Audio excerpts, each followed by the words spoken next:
Hello, good morning, everyone, and welcome to the 76th Coffee in One Gulp. Uh, Today we have a very, very special barista. And our barista of the day, of the 76th Coffee in One Gulp, is Dr. Stanley Kirika. Dr. Kirika is a colleague, one of us, faculty. He's a CPA, a teacher, but his PhD is in mathematical finance. So teaching with us here in the university in Strathmore. Dr. Kirika, we are very, very hopeful today. We are looking forward and expectant, waiting to learn from you. Karibu sana, Barrister Dr. Kirika.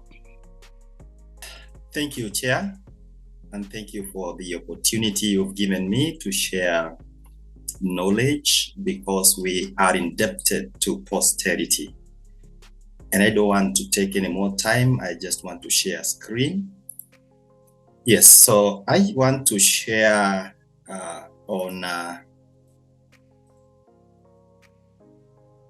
on a topic, the entropy dimension of learning, personal development and knowledge sharing. Learning, personal development and knowledge sharing. Now, I have only 3 objectives by reason of time, and they are showcasing the urgency of knowledge sharing using mathematics. Of course, there is apparent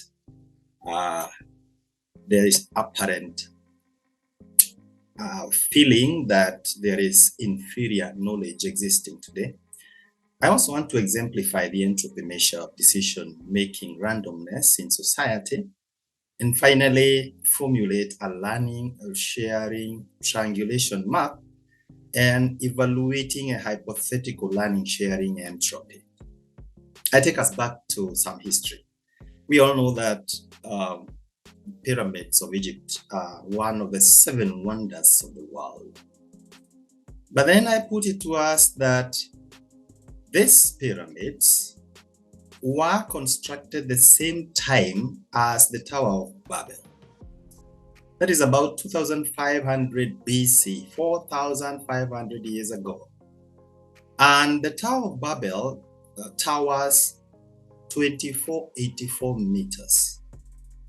Of course, by reason of the wrong motive of its construction, the evidence today is destroyed, but we still have the pyramids of Egypt.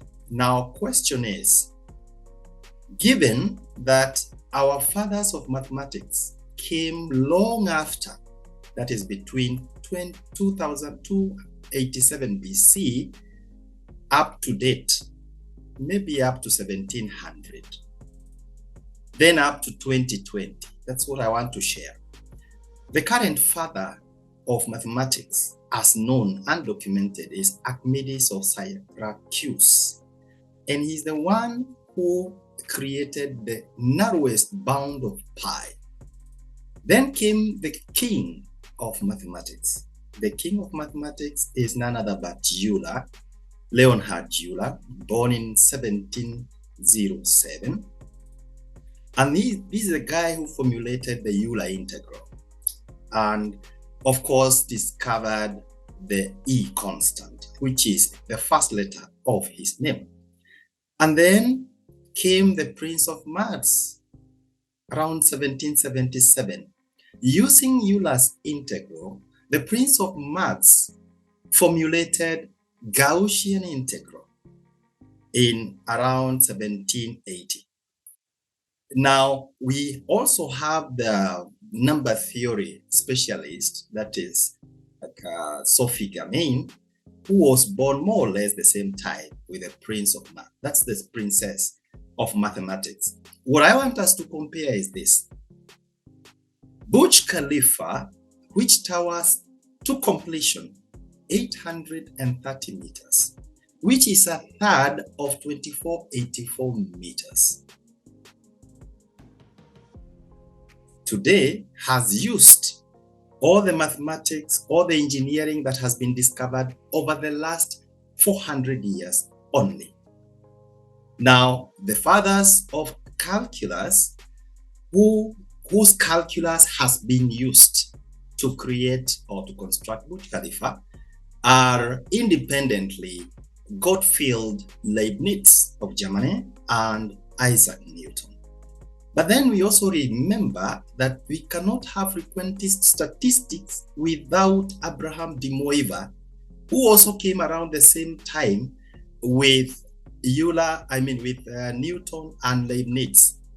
The other branch of statistics was formulated by Pastor Thomas Bayes. And of course, that was posthumous. Now, how did that happen?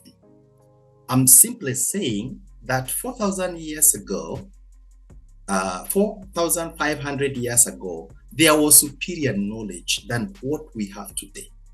So what might have happened, in my view, is that there was knowledge destruction, non-documentation, and currently we are in the dispensation of big data. Of course, this is a recurring theme, and a few examples should suffice. One, Royal Library of Portugal in 1755, which was destroyed. But more importantly, it is alleged that Julius Caesar burned down the Library of Alexandria, set up in 331 BC, and that was burned down in 48 BC. It is believed that most of the knowledge that was used to create or to construct the Tower of Babel, which was constructed the same time with the pyramids of Egypt, was destroyed that time. And this also happens every now and then. Recently, in 2018, the National Museum of Brazil was destroyed, motivated by political and ideological divergences. Of course, this still abound. Now we are in big data era. Reason? Today we are 8 billion of us, and each one of us is contributing to generate the generation of data.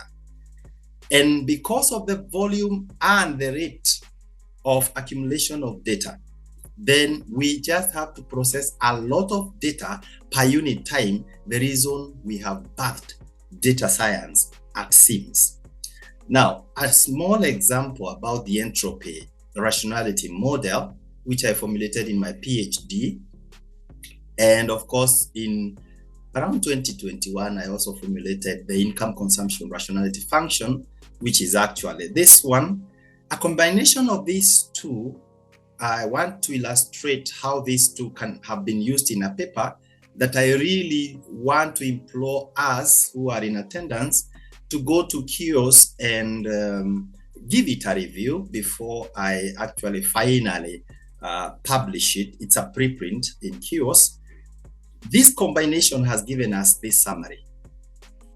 The economic system entropy matrix for China, Uganda, and Kenya. The initial research, desktop research, comprised 4 billion and around 63 million people, population of the world.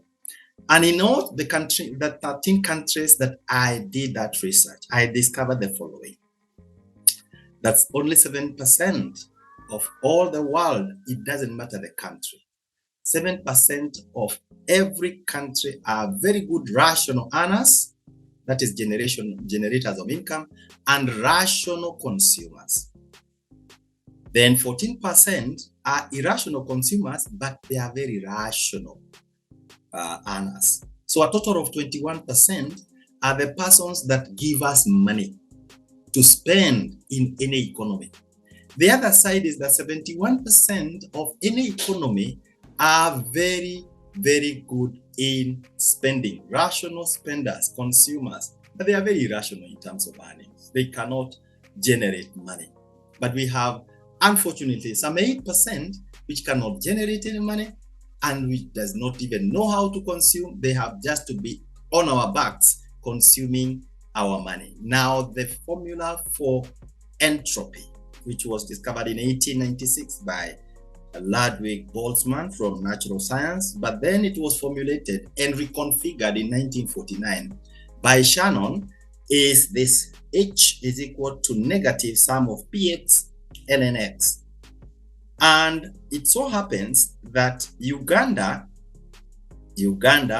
has 0.8874, but China has the best. The reason why it is going to overtake US by 2028 at 0.76. Ours is better than Uganda's at 0.8666. I'm saying that entropy is bad because it measures the randomness of decision making, the randomness in a system. So it means the higher the entropy in an economy, the higher the randomness in decision making in that economy. Finally, I want to share something about learning and sharing triangulation map. We all know that governments the world over make greatest budget allocations to education in recognition of learning and sharing knowledge need. But my conceptualization as the author has triangulated this information into four. This is actually a square, which has increasing learning from 0 on the y and increasing sharing from 0 on the x. Now, this particular point at the pointer is half of the distance of this distance. And this particular point on top here is half the distance of this. So the first triangle comprises of exhausted lecturers, exhausted people, exhausted sharers who share more than twice their learning. Therefore, if you have to share more than what you have learned, it means you must be sharing it from history. And this is characteristic of our grandfathers, our old people, and so on and so forth, which is not healthy for an academic. The second is surviving a group. This share between once and twice their learning. Between once and twice their learning. Note that for the first and the second triangle, there is no personal development, because you must learn more and share at least not as much as what you have learned, so that you retain some personal development. The best triangle of operation is actually the enthusiastic people. This share between 1 and half of their learning. In this case, we have some personal development.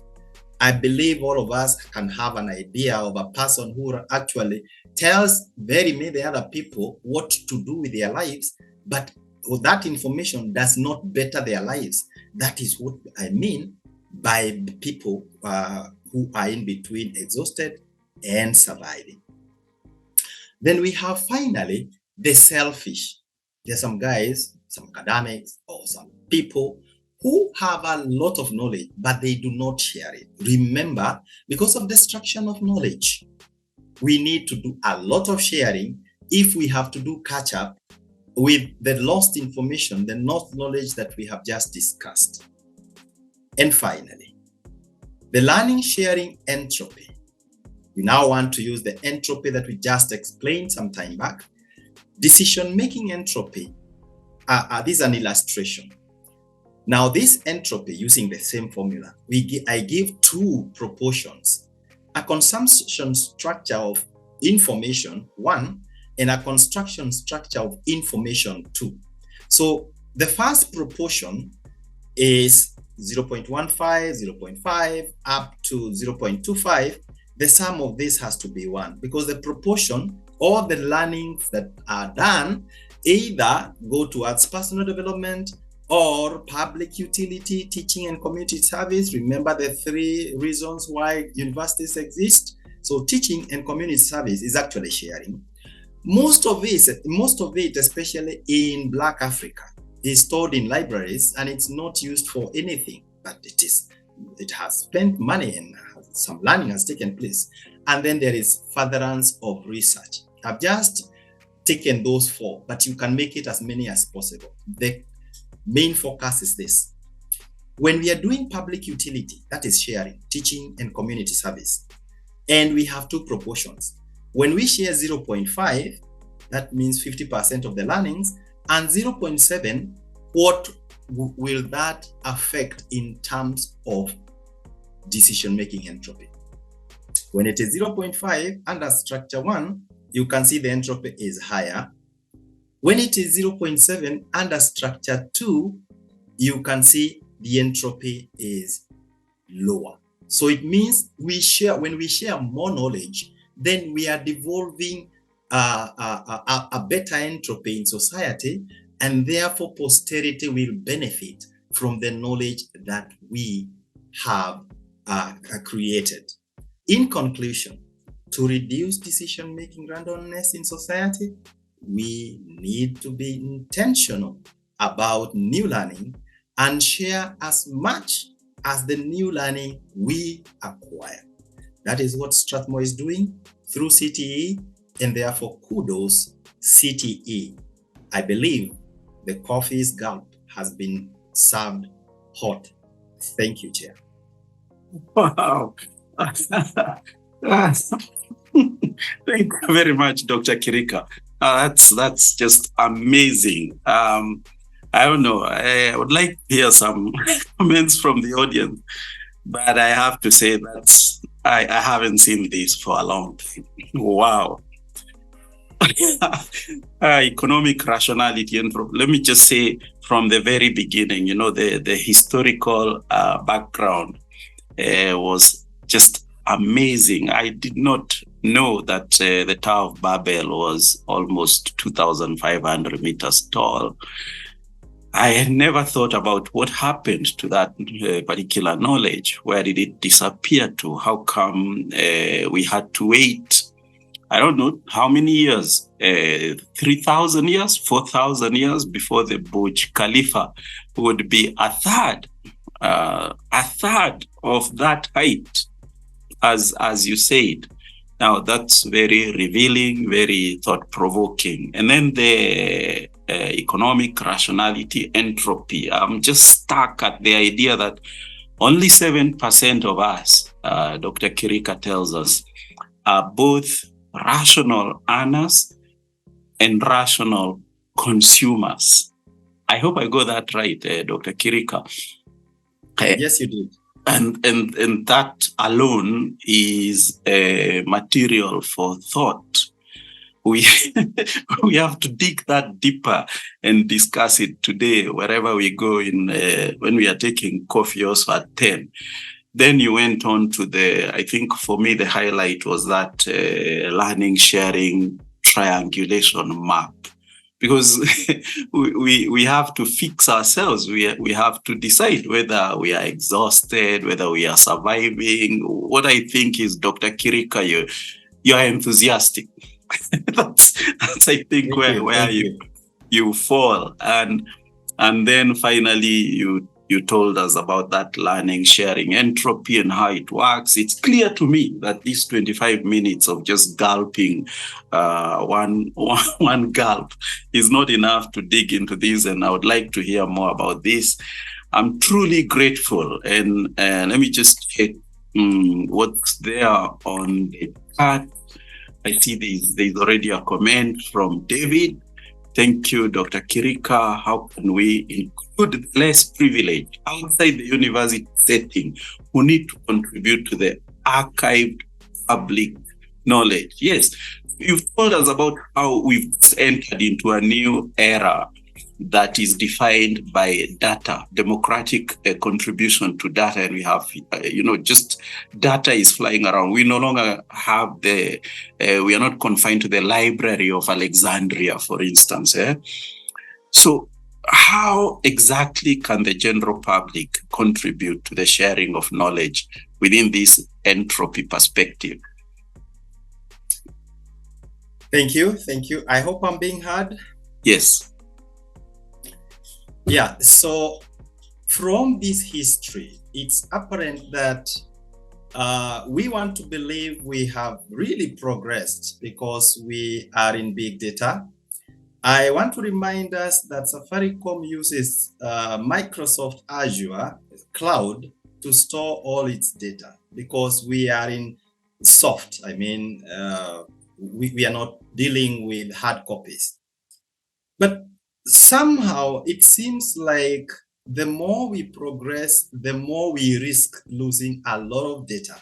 And my thinking was that if we could still store whatever data that we have in books, in hard, so that every continent of the 5 continents has some library, in case any demographic or political issues arise and one of them burns down, we have a fallback. Now, remember that when we talk about these clouds from DigitalOcean, from Microsoft and so on, they are manned by people, and maybe a maximum of 5 guys. And 5 guys can be compromised and all this knowledge is lost.